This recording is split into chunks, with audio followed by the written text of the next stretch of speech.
Je m'appelle François Daguet. Je suis le neveu et le filleul d'Antoine de Saint-Exupéry. La dernière mission de Saint-Exupéry, il est parti de Corse entre 8h30 et 8h45. Et il était envoyé en France, sur le territoire français, pour photographier toute la zone comprise entre Grenoble et Annecy. Il se trouve qu'il y avait beaucoup de nuages et qu'il a été obligé d'abandonner cette région et de descendre plus bas. Et on suppose, après les rapports des radars allemands, qu'il a quand même photographié la zone. Les Allemands le suivent pendant un moment, le perdent. Il est signalé au-dessus de Draguignan vers Toulon.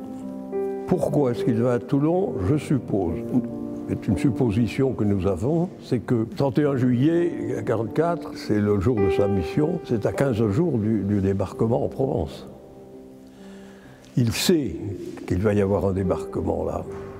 Comme il n'a pas pu faire sa mission dans les Alpes, il pense pouvoir la faire dans la région toulonnaise, pouvoir photographier toutes les défenses allemandes. Et c'est à ce moment-là qu'il croise le chasseur allemand qui le poursuit. On ne sait pas si il s'en est aperçu, mais peut-être parce que, d'après le chasseur allemand, l'avion de Saint-Exupéry, le P-38, a accéléré, mais trop tard.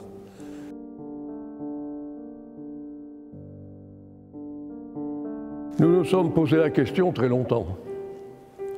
Nous ne savions pas ce qui s'était passé.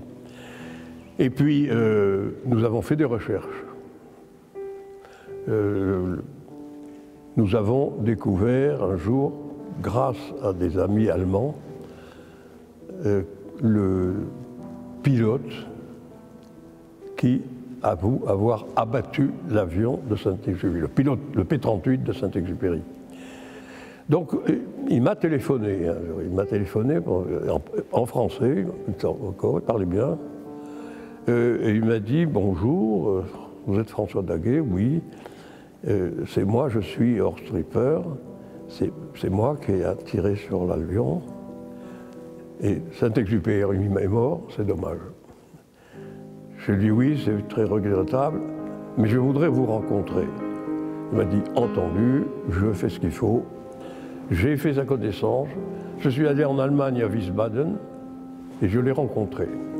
Je n'étais pas seul, j'étais avec deux amis. Je rencontre le pilote qui n'est plus très jeune.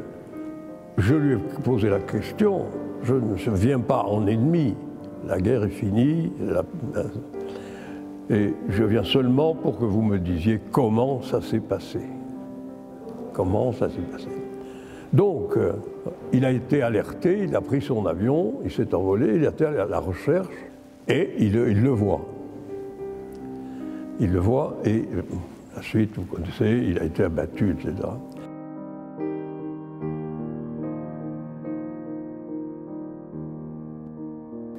Mais il avait surtout